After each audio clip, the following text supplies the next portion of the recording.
both of these players get the opportunity for this match to check over each other's deck lists. They've been doing that. They have had an opportunity to see not only what's in that main, what's in the sideboard, and they can think ahead. What do I want to do? What do I expect? What do I fear? This is going to help a lot with those discard cards like Cabal Therapy that Sam Black has in his deck. Turn 1 Faithless Looting from Sam to start the action. And I think that we saw Brian earlier on camera today take care of Josh Cho in a feature match where Loam Wasteland just sort of buried Josh. I suspect this matchup is not particularly good for Brian, as a lot of his reactive elements just aren't very effective against what Sam's doing. Deathrite Shaman is good. The Singleton Pernicious Deed has the potential to be good, but a lot of the rest of his deck, I think, is poorly structured to fight this bizarre attack that Sam will be generating. One thing he does have, though, 4 Deathrite Shamans could be effective. Yes, that's the big one he needs, and he has no Shaman on turn 1. Sam Black Faithless Looting discarded Bloodghast and Lingering Souls, so a landfall trigger to bring the Bloodghast back, and now a Tidehollow Sculler. For those of you who are just joining us, this is the semifinals here of the Legacy Open here at your Star City Games Open Series Invitational Weekend in Los Angeles, the final invitational of the year. Pete Heffling has given away $1 million this year. Yes. $1 million, and we're getting to the last little bit of it right now. Yep. So Brian going to crack that fetch land in response and finds an Underground Sea. This usually signals that we'll be seeing a Brainstorm in response to hide some goodies. There's the Brainstorm. You can see a Hymn to Torok in there. Is that 2 Hymn to Toroks? It looks like a Charlotte's Agent, Abrupt Decay, a Hymn, some action, but it's not clear if it's going to be the right kind of action to stop what Sam's going to be up to this game. Brainstorms into another Abrupt Decay, another Hymn.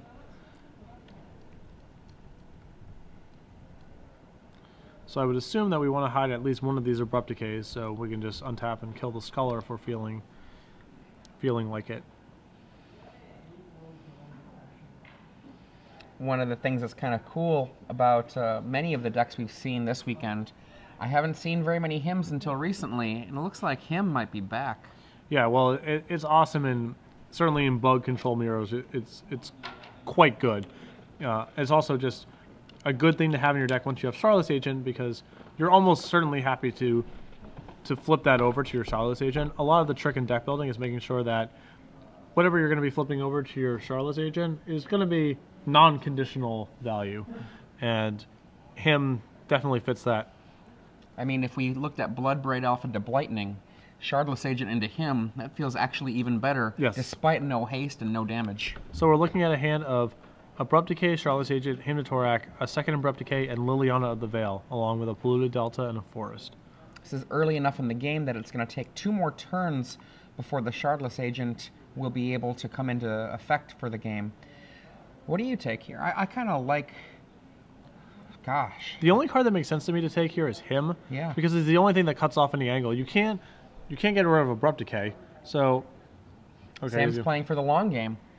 Well, I think, yeah, I guess my logic there is just you can't stop him from Abrupt Decaying your Tidehollow Sculler, so you might as well prevent him from casting Hymn if he wants to. It's the only way to like disrupt his curve. But Sam might have a sequence here where he's actually happy if that Sculler gets Abrupt Decayed. And another thing to think about, too, is I don't think we've had a really good look at Sam Black's hand. So Yeah, I mean, there's so many weird angles that Sam's deck has here that I try not to jump to too many conclusions about what the next line of play should be. Even when I can see his hand, I'm usually... I'm going to let Sam do his thing, and then I'm going to try to go back and explain what I think the logic might have been. I'm not going to try to weigh in too strongly with how I think he should proceed with the action. 4 cards in Sam's hand. Hymn to Torok takes an attempt to knock some good things out of there. It's a reroll. One of the cards is gone. Mm-hmm. And finally, and we are looking at... And the reveal? The slow reveal. It's going to be Bloodghast? Nope. Undiscovered Paradise, Bloodstained That Mire. was actually probably a really good Hymn to Torok, given how much graveyard, or is it all lands in Sam's hand? He certainly has one more. Couldn't quite tell. I think it's a Verdant Catacomb. Yeah. He just drew a carrion feeder. So was Sam's hand all land at that point? He has a Carrion Feeder, and he can flashback his Lingering Souls this turn. Or he can flashback his Faithless Looting. Those are his two. No, I mean, but he just drew that carrion feeder. So are the other cards, they both land? Yeah. So what you're seeing here is another little interaction of this deck of Carrion Feeder plus landfall triggers to just grow that Carrion Feeder for free. So we sat to the Carrion Feeder, played a fetch land, got it back. Now he's going to bring it back again. I mean, it's sort of like a crazy version of a Wild Nakatl or a crazy version of a Nimble Mongoose. Yeah, and you can see, Hymn to Torak's a very powerful card, and it's, Sam had 2 cards in his hand. But given the type of weird ways that Sam has to generate card advantage, it's not as good here as it is against most. Him is generally very good against most fair decks.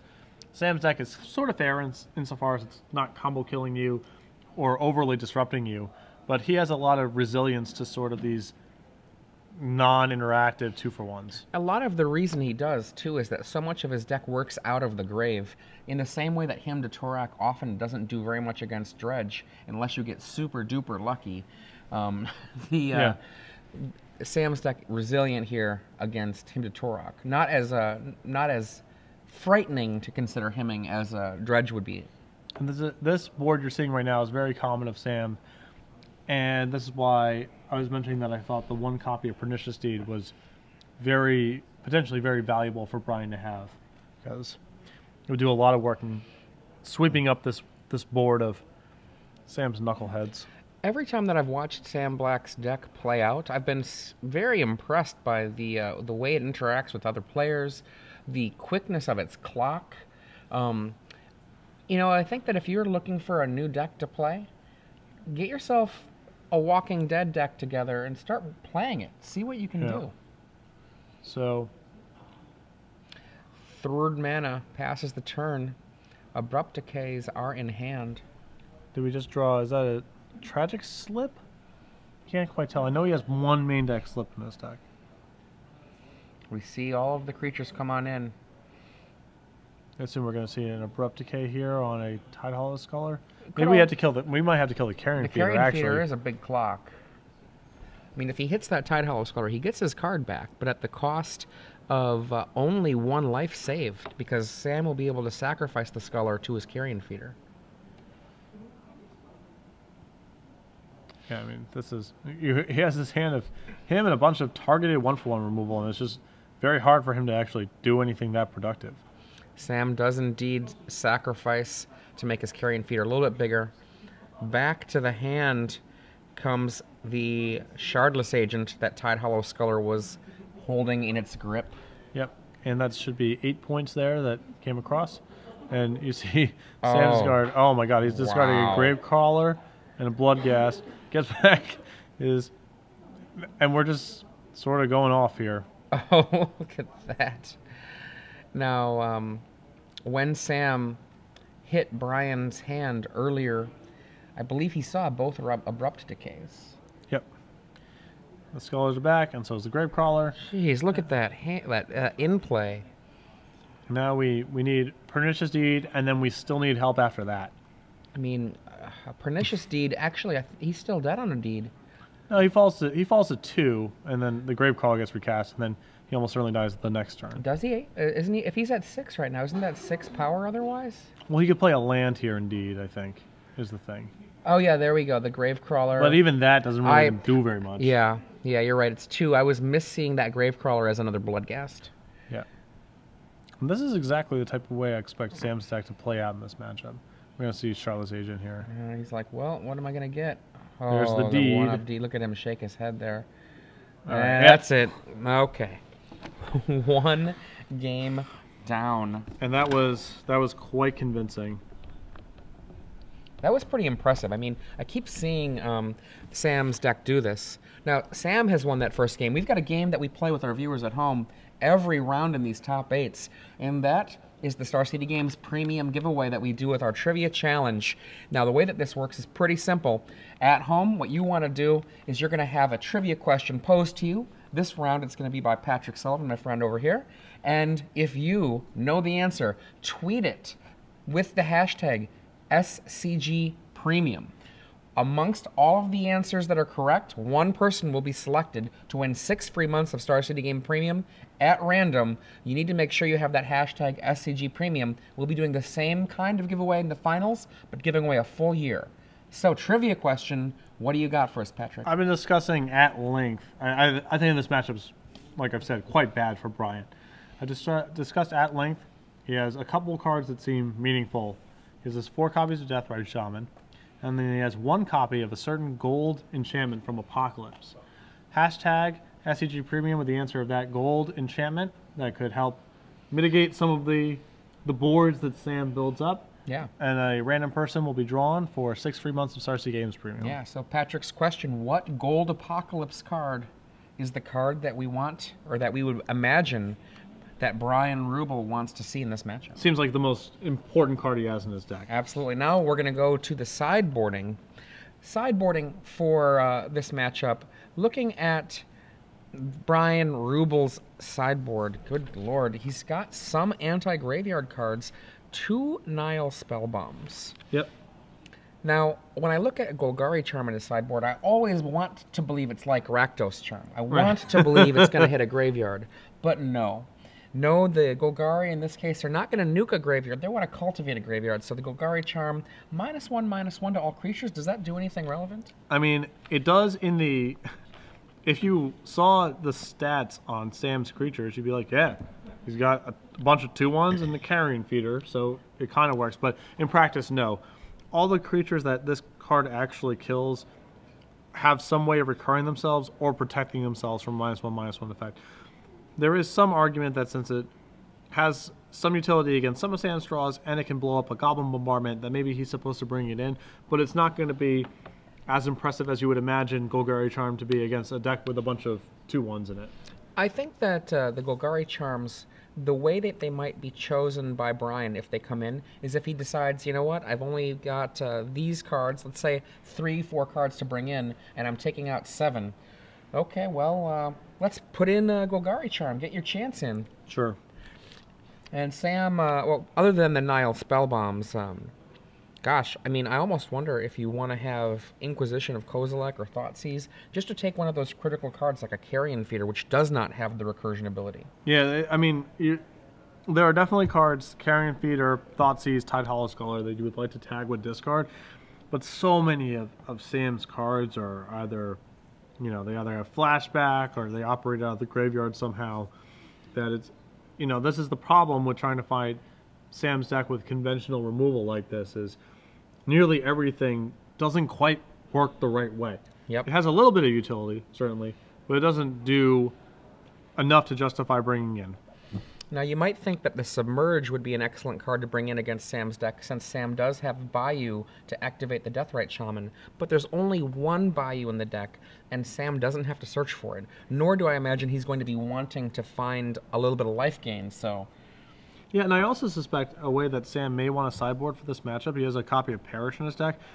It wouldn't surprise me, and because he's going to be on the draw, and, you know, Brian's deck has Deathrite Shaman, so if they both have Deathrite Shaman, Brian has a lot more control about how that engagement works.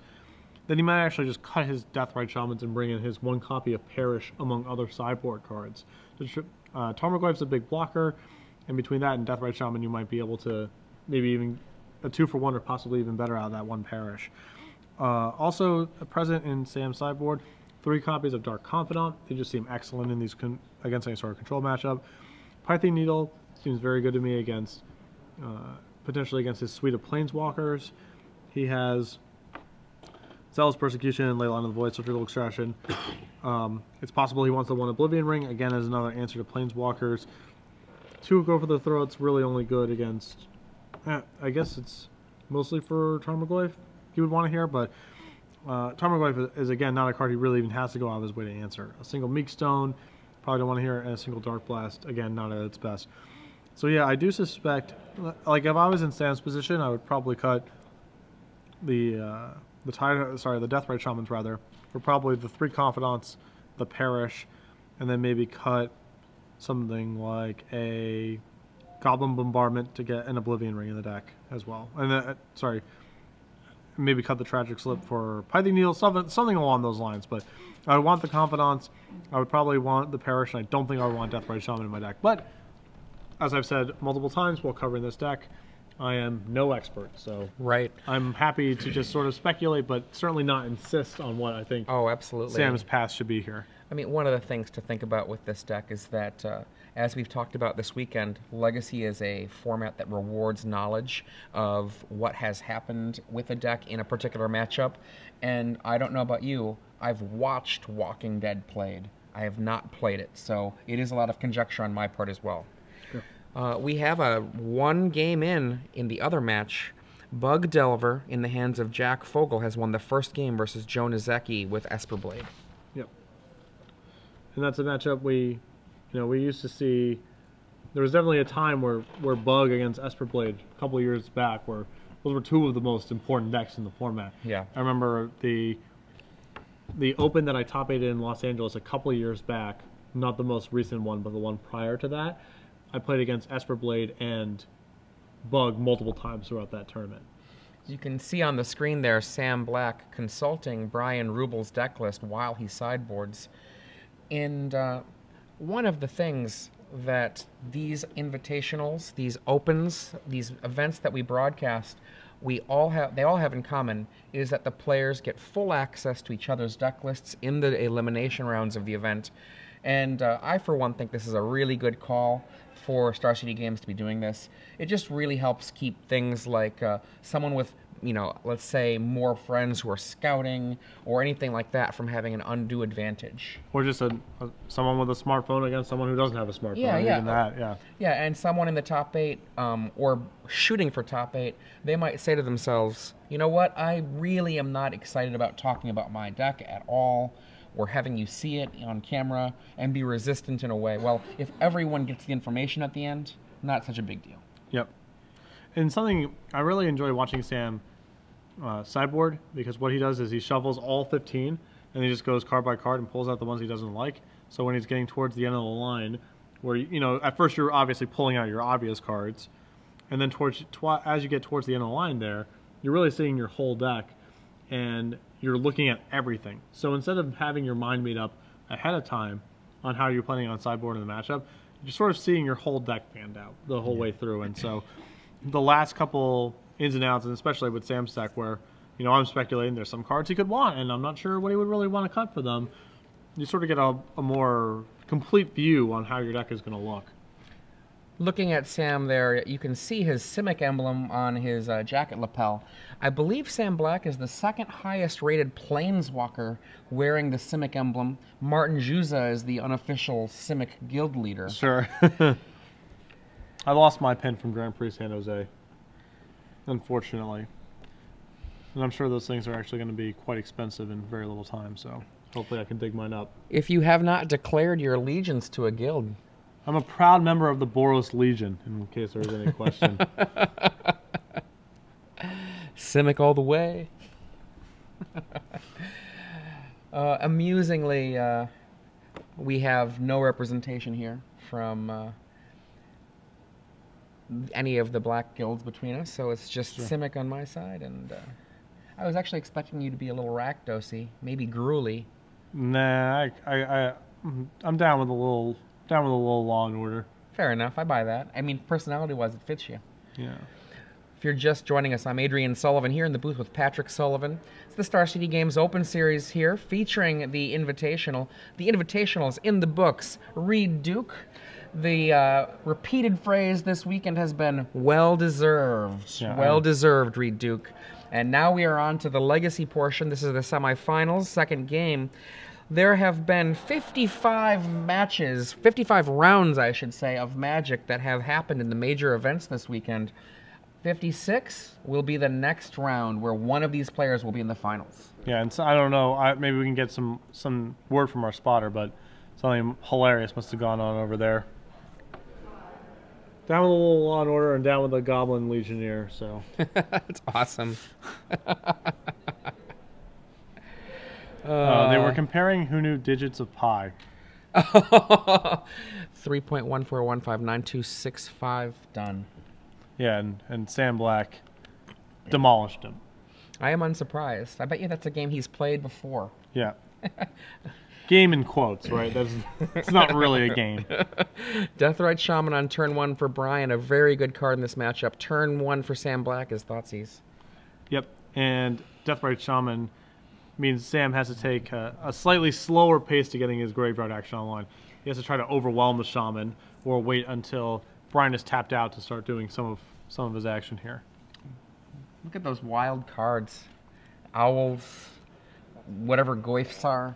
Selects Goyf over Strix and Abrupt Decay.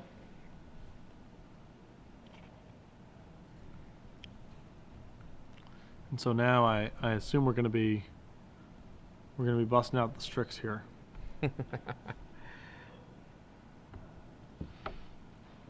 In for 1.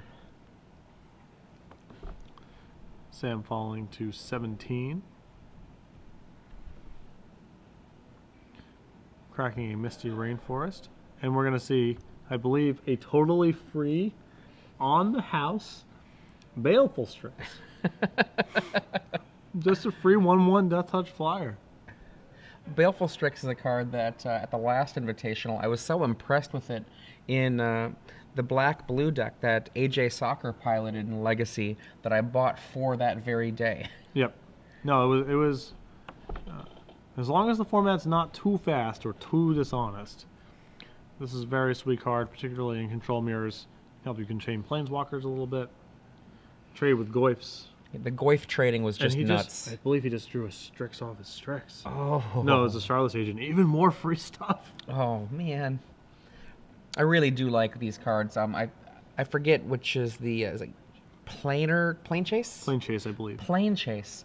Some real cool cards in that set. Yeah, it allows them to make some cards that are probably inappropriate power level wise for standard play that are totally fine in a Legacy format. Like how powerful would Strix be in a low power creature oriented format? It'd be insane. Yeah. How powerful is Charlotte's Agent? Extremely powerful. Probably don't want those cards floating around standard necessarily, but in Legacy, yeah, it's just another good thing you can be doing in a sea of good things you can be doing. Sam Black, turn 2. Goblin Bombardment. So, you know, that's got to be something of a red flag for Brian, as it means Sam might be able to put together a turn where he uses his graveyard, something like Lingering Souls or Gravecrawler or something along those lines to get that Deathrite Shaman off the board, and then he can really start going about his business. Goblin Bombardment, first drawing note in the combo deck Fruity Pebbles way back in 1997. It was a Enduring Renewal, Goblin Bombardment, Shield Sphere combo deck, if I recall. That's correct. Wow. Sometimes it had other zeros as well. Often it had about 7 zero casting cost artifacts. The Walker? Yes, the Walker. Can see after the untap here, Brian Ruble with a lot of options. The Verdant Catacombs in Sam Black's yard represents a possibility for another mana if he wants it. Charlotte's Agent for Nile's Spellbomb. That is a nice one for him.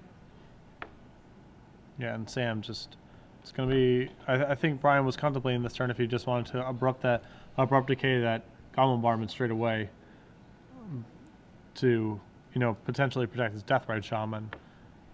But certainly Charlotte's Agent into that Nile Spellbomb means he doesn't have to prioritize it nearly as much because he has another answer for graveyard stuff.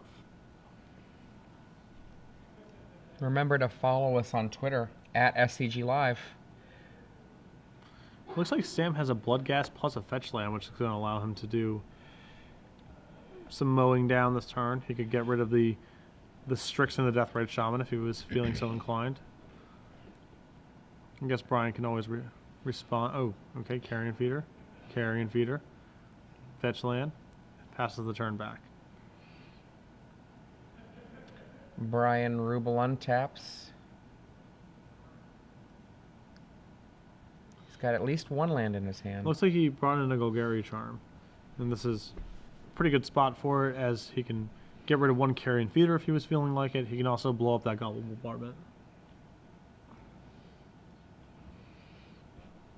One of the things that's really interesting about these charms, they've been seeing a lot of play all over the place, despite the fact that it looks like they have kind of fairly minor effects. Yeah, I mean, a lot of them are seeing play because it's a mixture of utility, you know? Yep. You watch the Azorius charm in standard, and all 3 modes on that thing are Yep. being used at various times. Rakdos charm in modern, showing some surprises to people. Yeah, all 3 modes very good again. Yeah. Rakdos charm, you're going off with your infinite creature combo deck? Well, just die. You're dead. All right, Vendilion Click out of Brian inside of Sam's draw step. We look at Goblin Bombardment, Bloodghast, Deathrite Shaman. And because of that fetch land, I think we had to get rid of Bloodghast. I mean, the potential for Bloodghast Bombardment this turn to deal a whole ton of damage. And now, even that Nihil Spellbomb being in play doesn't mean that that Sam has to pay much attention to it. Just with the trigger tricks, it can be a big deal. Oh, we're getting rid of the second Bombardment. I guess we're planning on charming it next turn? I think he's going to end up charming the Goblin Bombardment. Yeah. Now, if you notice that we're starting to... Ooh, and Sam just drew a Cabal Therapy, which adds a ton of complexity this turn. And with him getting rid of that Goblin Bombardment with the Vendilion Click, it very strongly signals either Abrupt Decay or Golgari Charm. So... Sam Black. Can see him there on the screen to your left, contemplating what to do. There's a lot of hate out there for him. Deathrite Shaman, Nihil Spellbomb. Alright. Starts the action off with a Bloodghast.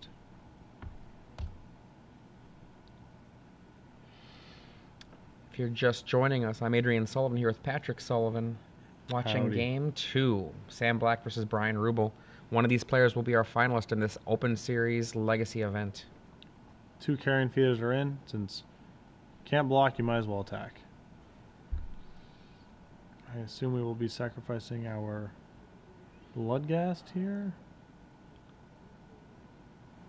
Something has to feel rotten in Denmark when you see that block. Yeah. So, I mean, we can use 2 different graveyard effects here to get that. We have a Deathrite Shaman and a Spellbomb if we don't care about cantripping that we can use to get that Bloodghast off the table, but this is a pretty rough exchange. He's giving up a lot of value if he's trying to run it like this. I think he's just going to decay the Carrion Feeder. Or Golgari Charm the Bombardment, perhaps?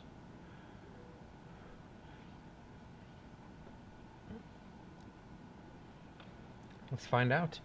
Yeah. There's a lot of options, actually. Yes. Brian perhaps looking for a very specific dual land. He finds his Bayou.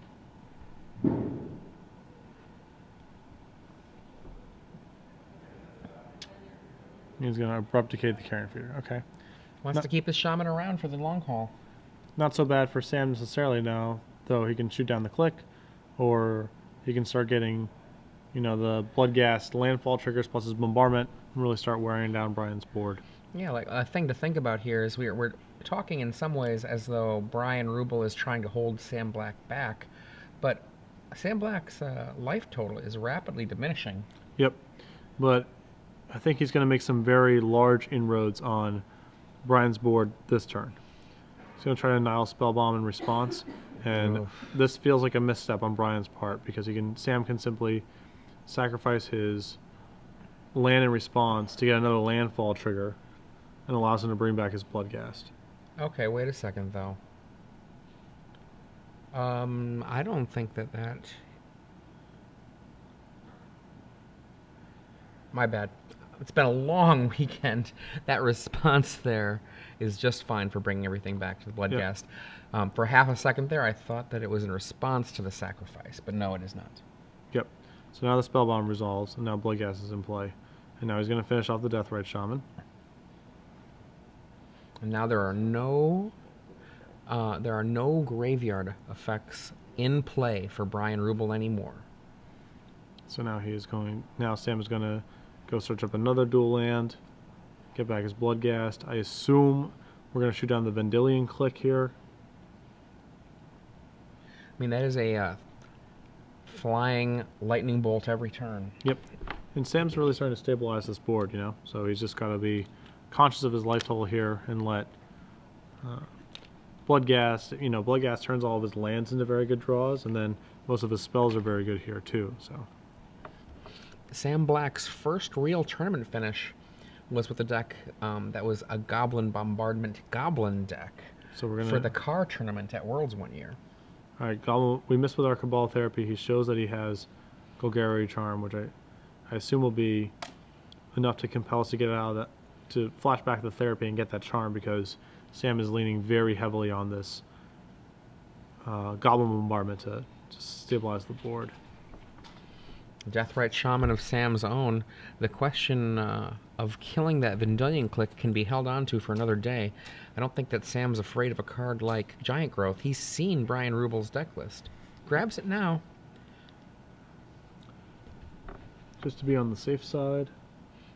And Brian Ruble's hand empty, Sam Black's hand empty, Baleful Strix, and a Shardless Agent facing off against Deathrite Shaman and a Goblin Bombardment, but tons of graveyard effects potentially available to make any one card that Sam might draw be the equivalent of more than one.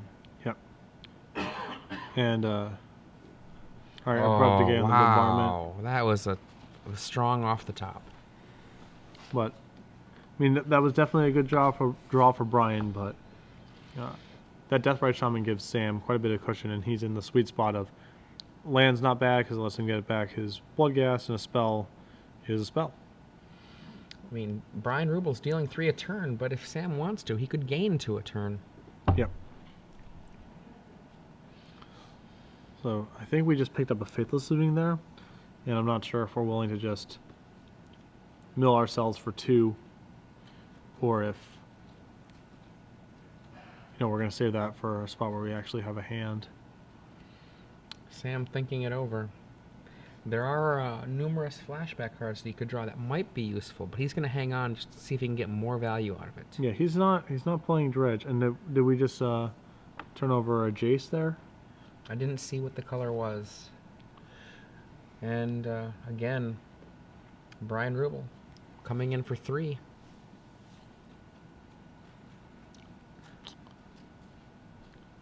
Sam Black down to 3. Were it not for that Deathrite Shaman, he'd be a turn away from death, but he has one. And there's Jace. And Sam, you can see doing the, like, yeah, of course you would draw Jace here. Bounce the Shaman. Sam says, let's gain some life. He eats a creature. I can't tell what it is with the glare. Tarmogoyf, I think. And arguably, this is actually not even bad for Sam, as he now has a greater spread of choices with his Faithless Looting. 1, 2. He found a Go for the Throat and a Tide Hauler Sculler. Go for the Throat could reduce the clock on Sam from 2 turns to 5 turns. Jace, however, is its own kind of clock. Well, I'm not even sure we can go any of their guys because they're all randomly artifact creatures. So. Well, that's a very good point. They are randomly artifact creatures. With a Tide Hollow Sculler and a Deathrite Shaman, Jace in play. The Jace could seal the deal here for Brian Ruble. 2 monster rips. I mean, in essence, those cards might be perhaps the best potential cards that Brian Ruble could have drawn in that. You could argue Tarmogoyf might have been better, but yeah, those are the big draws there. Well, the funny thing about it is, though, I mean, if Sam were to complain about this, one could just point to his Singleton Leyline of the Voids in the last match that helped him there. We're looking at... It all comes around. Yes, it does.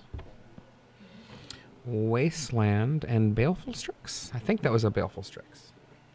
It is indeed. The owls are not what they seem.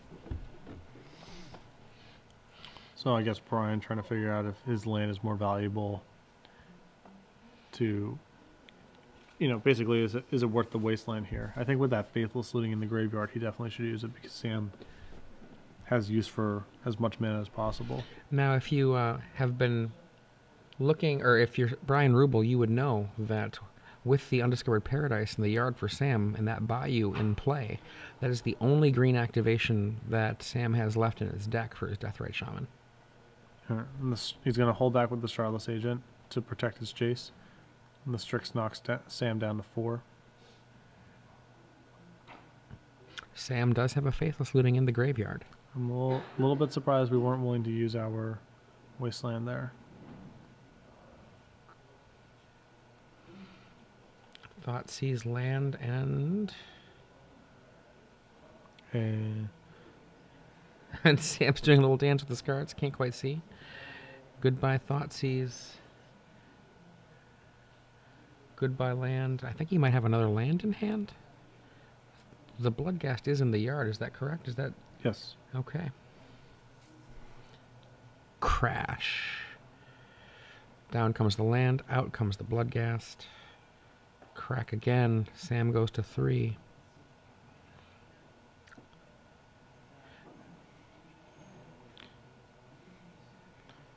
Did we pick up Lingering Souls somewhere along the way here? Either I thought it looked like 2 black spells. I didn't see one. Maybe there's another Faithless looting in the yard. Something in the yard that maybe we're missing.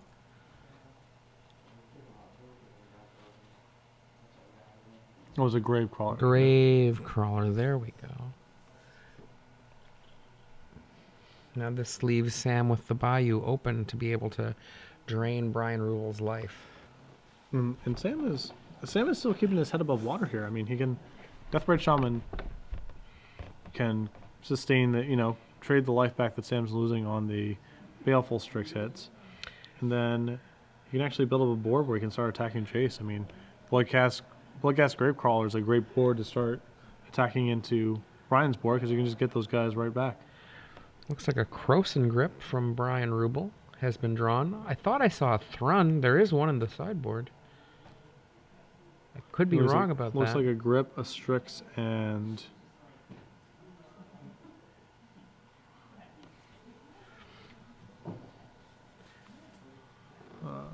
is that Polluted Delta and...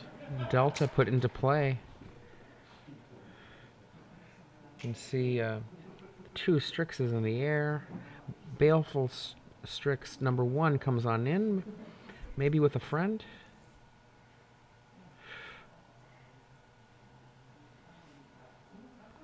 Brian determining how much pressure he wants to put on Sam against how much he wants to lead back to protect his chase.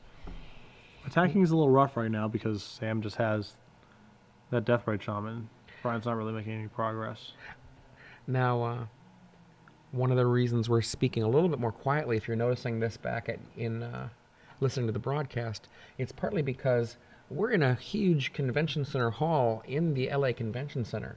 But because almost no one is left from this long weekend, one of the things that's happened, we have an incredible amount of ability to have our voices reach all the way across the room. Yeah, we got a couple people still left hanging on the rails. Some Star City people helping with the breakdown, but the hall is mostly empty. Brian Ruble waiting to see what...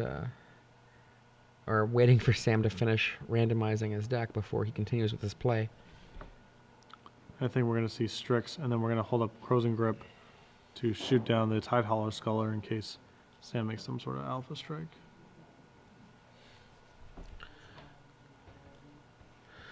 And Brian Ruble draws his card and goes in with 1 Strix. Sam knocked down to 2, presumably going up to 4 now. Passes the turn. Brian Ruble, it looks like he shuffled away his Wasteland. That would be a pretty okay card to get rid of that Bayou. Yeah.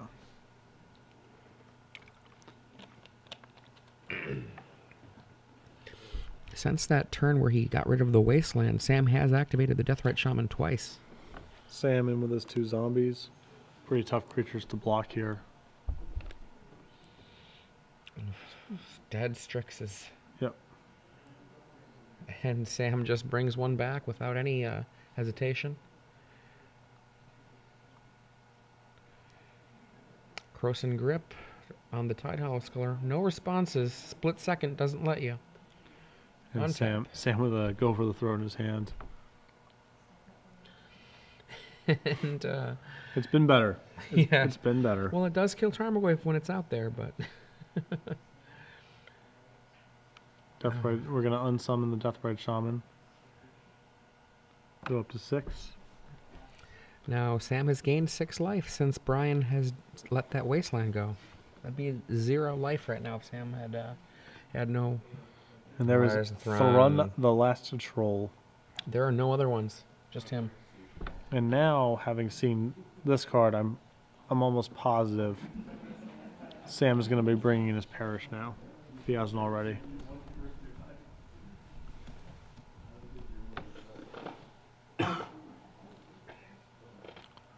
Sam draws. Very flourished draw. Slow reveal to himself. Let's see what you got. Scholar shows a Jace. Numero dos.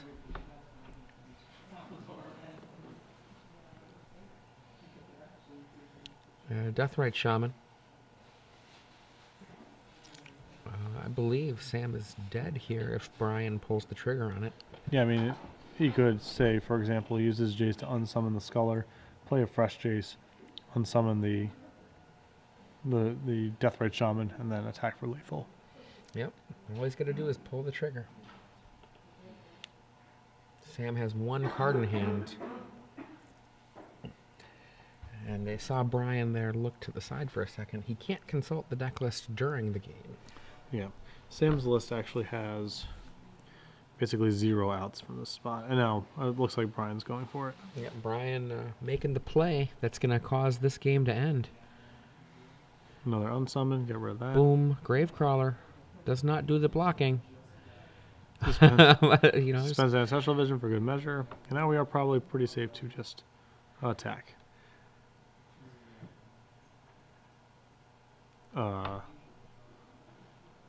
Whoa. Only in with the... Maybe he isn't aware the Gravecaller can't block. Whoa.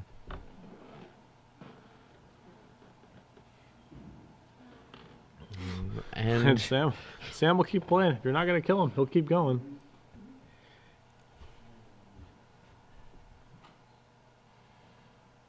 Draw. Will Jace brainstorm? Will he unsummon? A lot of players would have just conceded there in Sam's spot, but Sam's going to make him do it. Unsummons the Deathrite Shaman.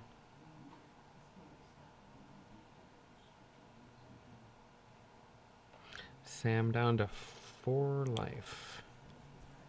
If you're just joining us, this is Game 2 of the StarCityGames.com Open Series featuring the Invitational Weekend. We are in Legacy, the Legacy Open. Strix knocks Sam down to 3.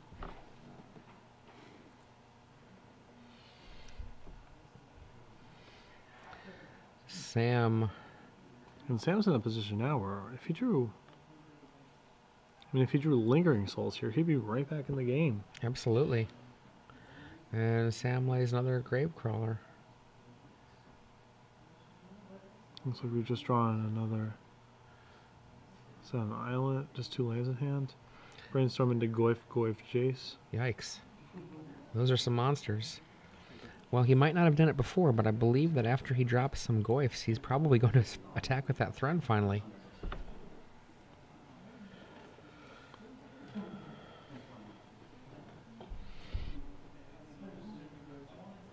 There it comes. Everybody, the whole team. Okay. Trade, chump. Take 1. The agent is down, and Brian Ruble adds to the table. Goyf, Goyf. Goyf, Goyf. Now we could... Let's see what happens. This is a big draw step. Sam scoops it on up. Sam given a couple extra draw steps there, but couldn't find... I don't know what he was looking for specifically. Maybe it was Parish. Yeah, I mean, one of the things, a parachute would have been excellent right there. Now, Sam did have, if I remember correctly, a go for the throat in his hand at the end of the game. And if you're wondering why he didn't go for the throat one of those Tarmogoyfs, I think that what he was looking at was it's not going to be sufficient for him to win the game to simply go for the throat Tarmogoyf. He's going to need to top deck a Parish. So save it in case he does top deck the Parish and still have a go for the throat left. It's also just, Brian, even if he's aware that there's go for the throat in Information? the information, because you don't know if Sam's brought it in or not. Yeah. Plenty of, plenty of creatures that it doesn't kill, so I'm curious to see if Sam sideboards a little bit differently here now that he's on the play. And he went through a lot of cards in this deck without seeing a Lingering Souls, and it feels like one of his best cards in the matchup. I would be stunned if he actually cut one. But. Okay, there's the sideboards once again. You can see on the left there, Sam's sideboard, and on the right, Brian's sideboard. But we have a little bit of information from the floor. Jack Fogel, 2-0 victory over his opponent, Joe Nizaki. Jack is playing Bug Delver, and Joe is playing Esper Blaze. That means that Jack Fogel is going to be in the finals versus one of these players with Bug Delver. And it means no matter which deck advances to the finals here, we'll have a Deathrite Shaman mirror match. It's true. Deathrite Shaman came to town and found itself in the finals against itself. Yeah, is cheap threat, interacts positively with your own graveyard and negative and attacks your opponents as well, and plays very well with fetch lands. So all the tools a card would need really to be a legacy hit, and we've seen it, revive some some archetypes that have sort of fallen by the wayside. We've seen aggro Loam in the top 8 here that was playing Deathrite Shaman. 4 of the top 8 decks were playing Deathrite Shaman. Yep.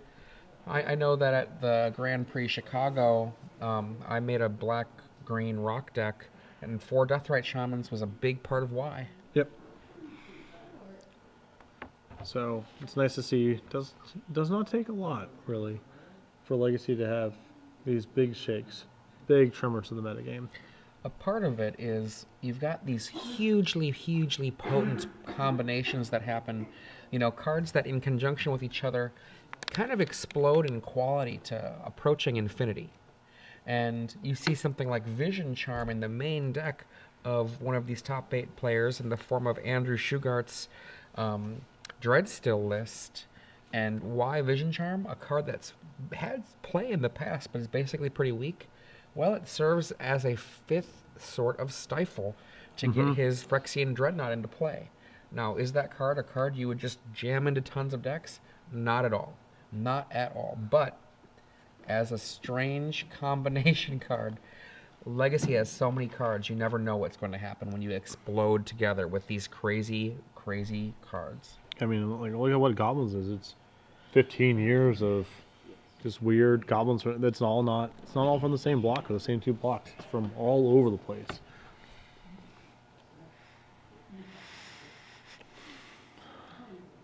Sam is going to keep. This is going to be our final game of the semifinals. One of these players is going to move forth and have to fight against Jack Fogel's Bug Delver. Brian here, strongly considering a mulligan.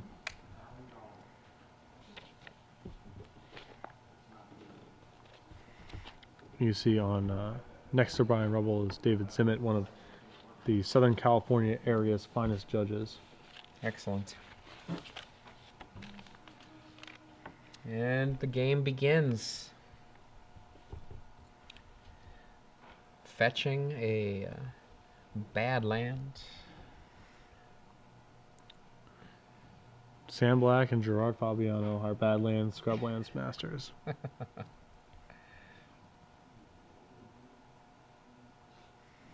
Whether it's Gravecrawler, Goblin Bombardment, or Grim Lavamancer, Hero Blade Hold. 2 stalwarts of the format. It's funny. Alright, we're going to leave with the Thoughtseize, and we're going to see what hand he was looking at mulliganing.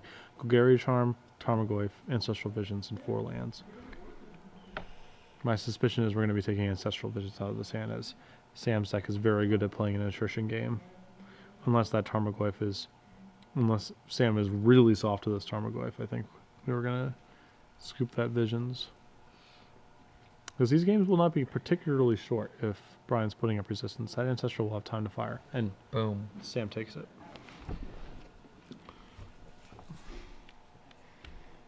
Land off the top for Brian. I'm surprised Brian was thinking about that hand to mulligan for so long. I mean, that hand's not great.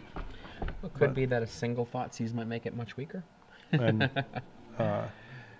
yeah, no, Sam's hand is 2 Cabal therapies as well, so we're gonna. Oh yikes! We might start to really go to work on that hand. Cabal Therapy, one of my favorite cards in Magic. Faithless Looting. Do we have the Bloodghast to back this all up? Tragic Slip, Goblin Bombardment.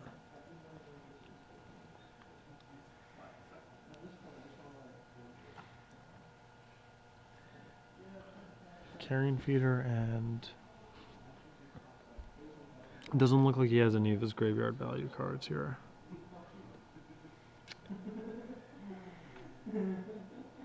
Get rid of looks like we're getting rid of a redundant, not redundant, but not necessary removal spell. And we're going to discard a Cabal Therapy as well. Cabal Therapy to the yard. And that was a slip. Cabal Therapy. Almost naming certainly. Tarmogoyf. Tarmogoyf, almost certainly, yeah. Goodbye, Tarmogoyf. And he sees that there's been a land drawn. That charm remains. But Sam can pick that out of his hand when he gets around to it.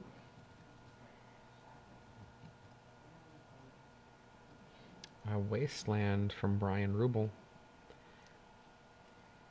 Land go. So, yeah, Brian's opening hand wasn't ideal, and that discard took away just the only parts of it that had any merit. So that Ancestral and that Tarmogoyf. Sam Black lays a land and passes. He does have that looting in the yard, but I think he's waiting for something more useful to discard. He likes his cards. Shardless Agent off the top. It's a big one. Oh, wah, wah, wah, wah. Thumbs up. Which mode? Would you like to destroy enchantment, give all things -1/-1, or regenerate? He's like, I don't know if I want to cast any of them. So, Shardless Agent, that was certainly on the low end of cards that could be turned over there. I guess Abrupt Decay would have been similarly bad. Oh, that's a... You know, it was a really positive rip there for Brian, but it did not come to fruition. No. Spin the wheel. All right. I think Sam is just looking for a little more. And we got the Faithless Looting now from the graveyard. Maybe he finds that there's enough garbage in his hand. Yeah. Found a Bloodghast. Oh, how lucky. How lucky. And I assume this other Cabal Therapy we don't really need. I mean, he does know there's a lot of land in Brian's hand. Baleful Strix. And Sam's got to be careful here because he's playing this game in such a way. He's ripped his hand apart, but Jay's off the top would just be devastating. Okay. Brian has drawn a second Wasteland. In for 2.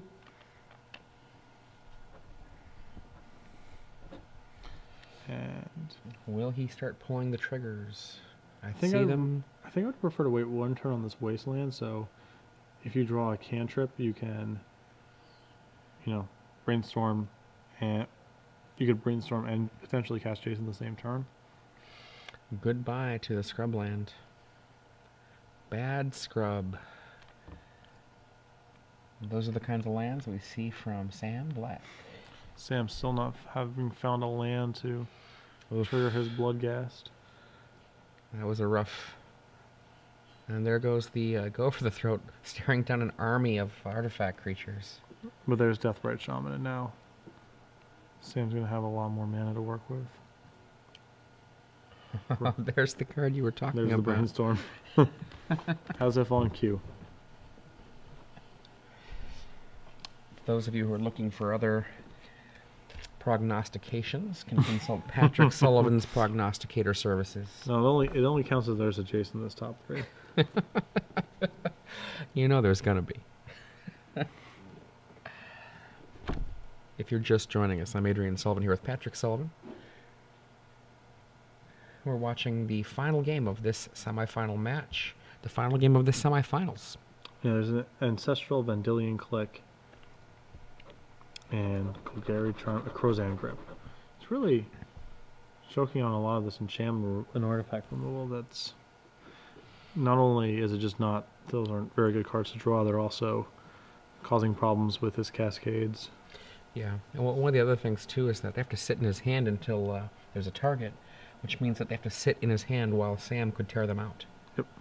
So Brian gonna wasteland Sam, but Sam has some resistance against it. Ancestral Vision, suspend for Deathrite Shaman here, turning this into an 11-turn clock. Oh, never mind, the Bayou's gone. Deathrite Shaman here, I guess, just basically being mana acceleration amongst other things, and the potential to start doming Brian. Sam has still not found a land to get these Wilgas back. You can see that look on Sam's face. He's like, really? Really? A Crave Crawler. one land, and just this wellspring opens up. It's not even. Oh boy! See the Parish discarded, and Deathrite Shaman removes a land from Brian's graveyard to cast another Deathrite Shaman. It's not even about the wastelands. It's not even like Sam is stuck on mana. He just actually just needs a land for a landfall trigger. That is it. And we see both of these creatures come in. Take 3. Sam drops to 8. The suspend on the Ancestral Vision did not tick down.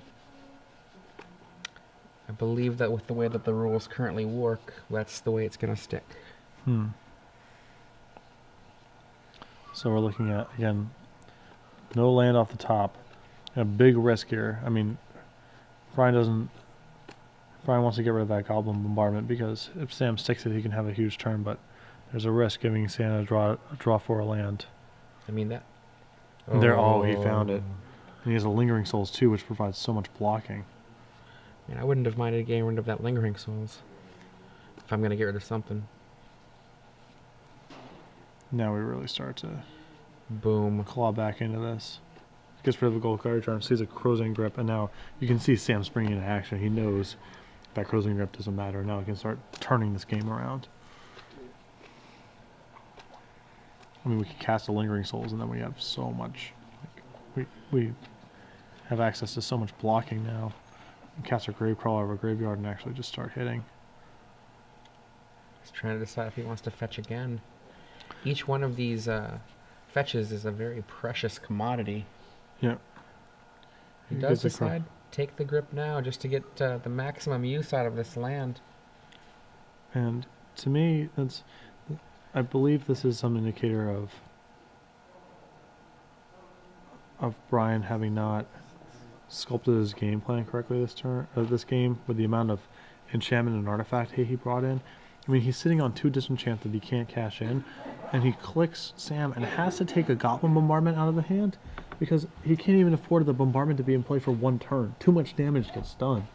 And so the sideboard cards he's brought in have been, they ruined a Cascade off that Charlotte's Agent. They've been sitting in his hand when really any additional pressure would have been possibly enough to put just Sam out of this game. And now Lingering Souls on top of all of it. Look at suddenly the fortress. Yep. Like that's all. That was just a land. That's all that was. He drew a land. Now this happened. And he remembers to tick down the vision, and Brian Ruble's like, good turn, good turn. Yeah, it's not bad. Bayou. Fetched out. We still have a Lingering Souls in the graveyard, too. And now, we're in a spot where, I mean, what are Brian's good draws here? Pernicious Deed. Deed's very good. And it's But like, Jace is mediocre. yeah, Jace's name in particular. That is the best indicator of. It's like, how are you doing in a game of Legacy? The question is, what happens if you drew Jace here? How good would it be? The answer is not that good. It'd be okay. You're probably in some trouble. Yeah. Oof. Passes. And Sam untaps. Is that another fetch? In with the creatures who cannot block and cannot truly die. Yep. In with the spirits. And Sam realizes that he doesn't have all day here because the threat of Pernicious Deed is there, so he's got to try to shut the door here as quickly as possible. If you think about the damage he's presenting, that's 2, 4, 5, 6, plus the Deathrite Shamans is 10 if he wants to go that direction. Yep. A flashback on our Lingering Souls. And that's mostly just to be defensive at this point.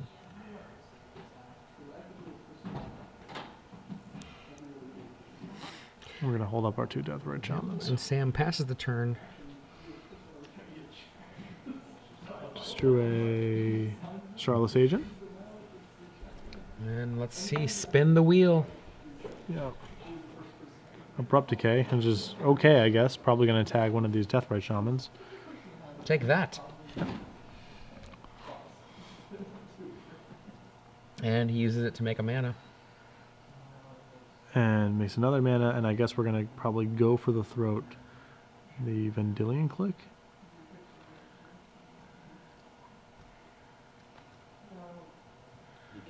Gain Oh, he 2 gained 2. life. Sorry, I thought he moved 2 lands out of the graveyard there. Gain 2 life with the surviving shaman. We see a double block here. And this is just Sam trying to protect himself from the worst case scenario, which is Brian drawing Pernicious Deed.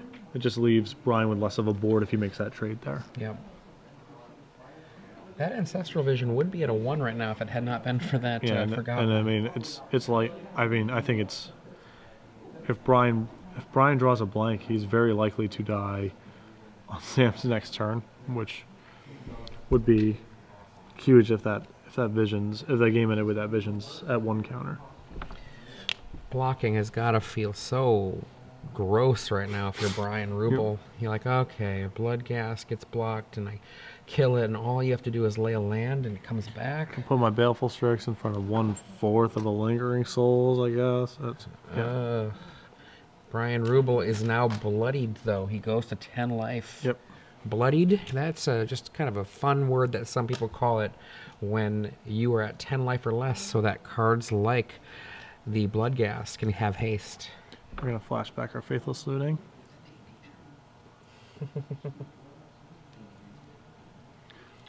Discards another Bloodghast.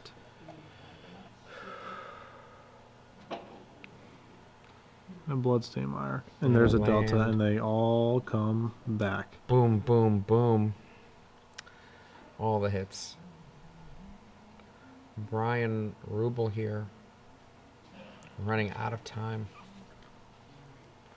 Now, Sam had to contemplate there momentarily because he wants to get his Gravecrawler back, of course, but he also doesn't want to give up a landfall trigger in the event that Brian were to rip Pernicious Deed. He would still be able to get his Bloodghast back and attack right away.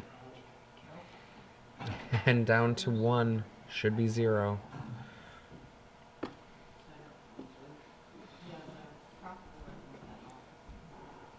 I really like that measure you just said. How's the game going? Well, if you draw a Jace and put it into play, would you still feel bad? Yeah.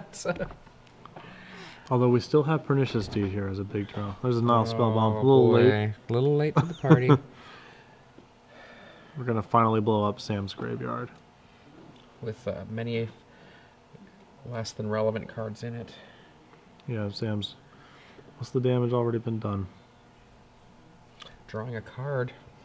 Hoping to find something better. That's not so great. Can Brian survive this turn? It won't take... There's a whole bunch of cards Sam could draw to actually just, I think, end it here. So he's just counting to see, well, if you block these guys, how much damage are we looking at? Alright, go for the throw on Vendilion Click. And I believe this will usher in a lethal attack. Brian Ruble And there it There's is. the hand. Sam Black, 2-1, advancing to the finals. Yeah. Now Sam Black, our other finalist. Zombie! That's right. The Walking Dead is the #1 show on TV right now with one of the most coveted demographics, and it's also going to be here in the finals. Yes.